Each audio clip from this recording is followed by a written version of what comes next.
because I kept pushing and pushing. I wanted this beautiful love story, but love is built on trust. And we didn't have any trust. All we had were text messages. That's not trust. And when she said, don't come to my country with, cameras, and I do anyway, that's, again, it's going to erode the trust. So what they captured was me trying to do things my own way, pushing a relationship that had not been built up enough, and pursuing, something that just needed time. And we didn't have it. We had 2 weeks. And then I went against my word several times. The night before I flew out there, I told her, I'm not coming. This is going to endanger our relationship. And then I went to sleep, and the next morning I woke up and my flight's going to take off in like 3 hours. And I'm like, no, we're doing this. I can't just say no. We've already filmed in America.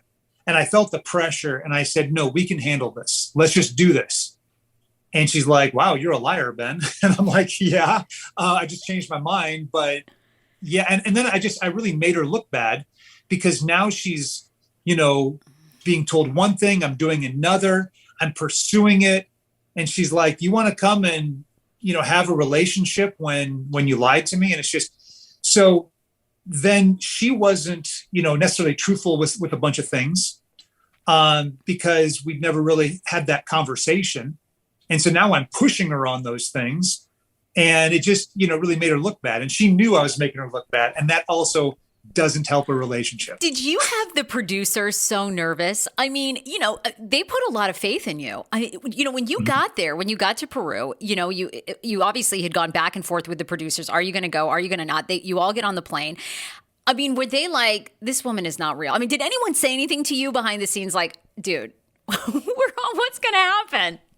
So I think they knew that she was real, because they had, producers and people there talking to her, but they wouldn't tell me. So I'm begging them. I'm like, is she real? Is she a man? Is she like a 14-year-old boy? Like, tell me, please, what's going on? And they wouldn't.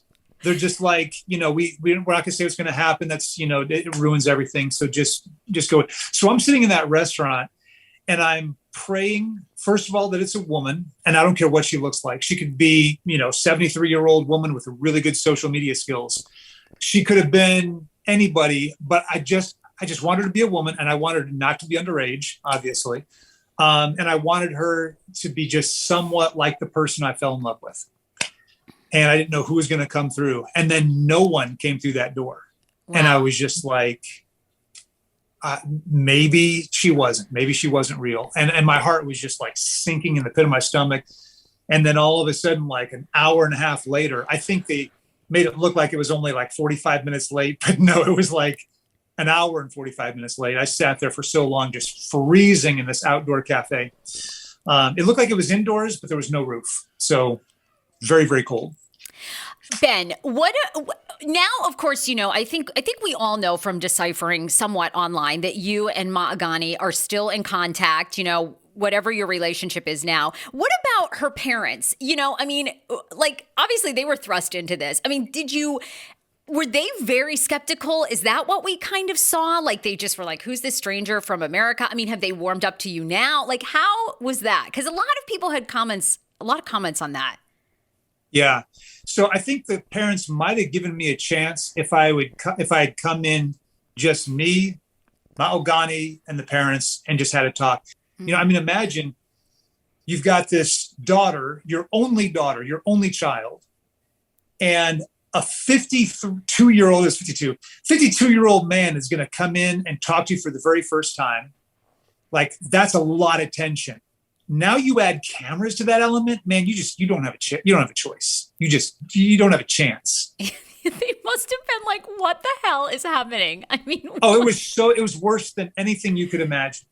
And the way they looked at me was just, you're the biggest fake we've ever seen. We cannot wait to get you out of this house. And it was terrible. The whole thing was terrible. So have they given you a chance now, or are you guys like friendly now? Do you hear from them? I had a lot to prove because Mahogany, let them know that she did not want me to pursue her with a television crew. And I did anyway. And so they knew that. So then off camera, I had a lot of talks with them. Even before I came out, I was writing them, tons of letters, let them know who I am, let them know what my intentions are. But letters just don't really make the impression that a face-to-face will. So I eventually had my face-to-face time with them in private and talked to them. And they grilled me as anyone would. And the only thing I was really trying to get out to America, which I failed to do, of course, was that if a 52-year-old man came to me and said, I want to pursue one of your daughters, what would you say? Mm-hmm. And that's what people really wanted to know. And that was kind of the aha moment that people thought, we got Benjamin. If we can get him to answer that question truthfully, he'll know how wrong he is to pursue someone who's so young. So I try to let everyone know, listen, there is nobody on this planet that loves Mahogany more than her mom and dad. And there's no one that's going to be more protective of her than the dad. And so I made a promise to Mahogany and to her family that I would not pursue her unless I had the blessing of mom and dad, both of them. And especially dad, because I knew he was very protective of her. It's their only child. So I said, this relationship goes nowhere without the dad's blessing and without the mom's blessing. And so that's what I would hope, that whatever man comes to pursue my kids, that they would show me that respect, where, listen, I'm not going to pursue your kids unless you bless it. And then I take it on an individual basis, like, who is this guy? Mm-hmm. How long has he known her? How has he pursued her? What's the intentions? I went to Peru. People didn't get this at all too. I rented out 2 hotel rooms every time. I made sure mom and dad knew where their daughter was and where I was every step of the way. Even when we went all the way out to Ica and we're in La Huacachina at this resort, I rented out 2 rooms, and then mom and dad ended up showing up, which I didn't know about. But they saw we're living totally separately, because that's not the purpose of why I came. I came to get to know their daughter and to see if there was a possibility for a romance. And I wanted the mom and dad involved every step of the way. Wow. So, Ben, do you have their blessing now?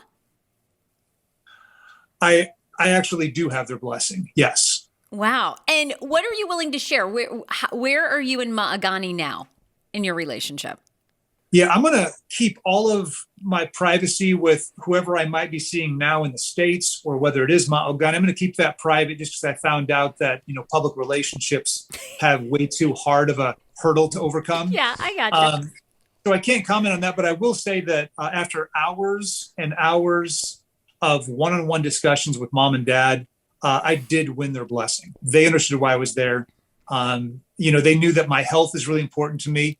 And I'm not saying my health can overcome 30-year age gap. It's a ridiculous age gap. And I completely understand that, but from what we do have in common, and from what, I think physically I can handle into my old age with my plans, and also looking at my mom and dad, you would not believe it if you saw them. My mom is almost 80. She still plays basketball. She still can rebound her grandkids.